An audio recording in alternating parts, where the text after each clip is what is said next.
এই পর্যায়ে বক্তব্য নিয়ে আসছেন আজকের এই যে আমাদের আকর্ষণীয় ফুটবল ম্যাচ, এই ম্যাচের অনুষ্ঠানে সম্মানিত প্রধান অতিথি।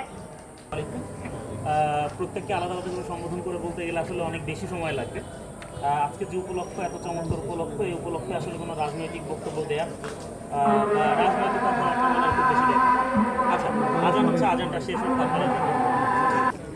তো আমি যা বলছিলাম যে আসলে আজকের যে ক্রীড়া প্রতিযোগিতার যে জায়গাটাতে আমরা এসেছি, একটা বিবাহিত অবিবাহিত ফুটবল ম্যাচ আমরা দেখলাম।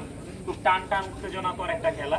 আমি নিজেও বারবার করে আমার ক্যামেরা অন করে আমি ভিডিও করার চেষ্টা করছিলাম আর কি। আমার এই ধরনের আয়োজনে আসলে ছোটবেলার কথা মনে পড়ে যায়। ছোটবেলার যে সময়টাতে আমি গ্রামে থেকেছি, ওই সময়টাতে এই ধরনের আয়োজন প্রায় প্রতিনিয়ত হতো। আমার বাড়ির পাশে একটা বাউড় আছে, নাম হচ্ছে দুধভরা বাউড়, আমার গ্রামের বাউড়। সেই বাউড়ে আমরা নিয়মিত নৌকা বাইচ দেখেছি। তো আসলে এখন আমাদের যে খেলাগুলো আছে বা যে এই ধরনের যে সামাজিক আয়োজনগুলো আছে, এগুলো দিনকে দিন কমতে কমতে কমতে কমতে এমন একটা পর্যায়ে চলে আসছে যখন শুধুমাত্র ঈদ অথবা অন্যান্য এই ধরনের বড় সামাজিক অনুষ্ঠান ছাড়া আর আসলে এই ধরনের আয়োজন দেখা যায় না। প্রায় প্রতিনিয়তই, বিশেষ করে ধান কাটার পর হেমন্তের যে সময়টা আর কি, নবান্নের উৎসব বলে আমরা যে সময়টাকে চিনি, ওই সময়টাতে কিন্তু এই ধরনের অনেক রকম খেলাধুলা হতো এবং আমরা দেখতাম যে তরুণ সমাজের এই খেলাগুলোতে প্রতিনিধিত্ব থাকতো। তো আজকের এই খেলায় সবচেয়ে আনন্দ পেয়েছি এটাই যে বিবাহিত দল জিতে গেছে। এবং আমি এবং আমাদের নুরুজ্জামান ভাই আমাদের কিন্তু মান ইজ্জত বাঁচাইছেন।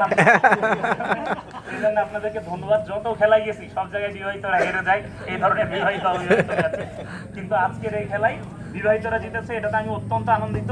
এবং আমার পক্ষ থেকে আমি বিবাহিত দলের জন্য আলাদা করে 500 টাকা পুরস্কার ঘোষণা করি।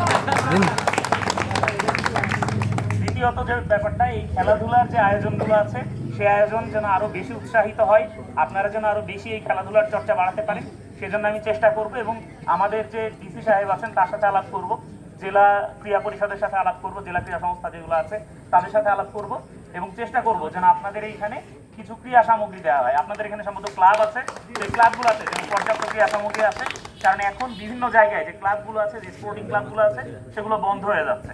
আমরা মাঠের মধ্য দিয়ে হাঁটতে গেলে দেখি অনেক দূরে দূরে আলো জ্বলতেছে, কাছাকাছি গেলে দেখা যায় 4 জন মিলে গভীর মনোযোগের সাথে লুডো খেলতেছে আর বিড়ি সিগারেট খাচ্ছে, এরকম দৃশ্য দেখা যায়। তো এই সব দৃশ্য আমরা দেখতে চাই না। আমরা চাই যে আমাদের প্রাইমারি স্কুলের মাঠগুলোতে আবার ভলিবল খেলা হোক, আমরা দেখতে চাই যে আমাদের এই ফুটবল মাঠগুলোতে আবার ফুটবল খেলা হোক।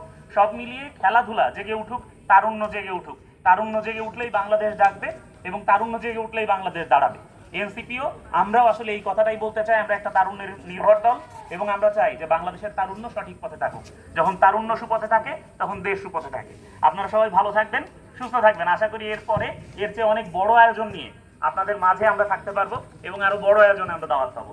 আজকে আমি খুবই ভালো লেগেছে, যশোরে আসার পরে যতগুলো অনুষ্ঠানে আমি গিয়েছি সবগুলো অনুষ্ঠানের মধ্যে আজকের এই অনুষ্ঠানটা আমার সবচেয়ে ভালো লেগেছে।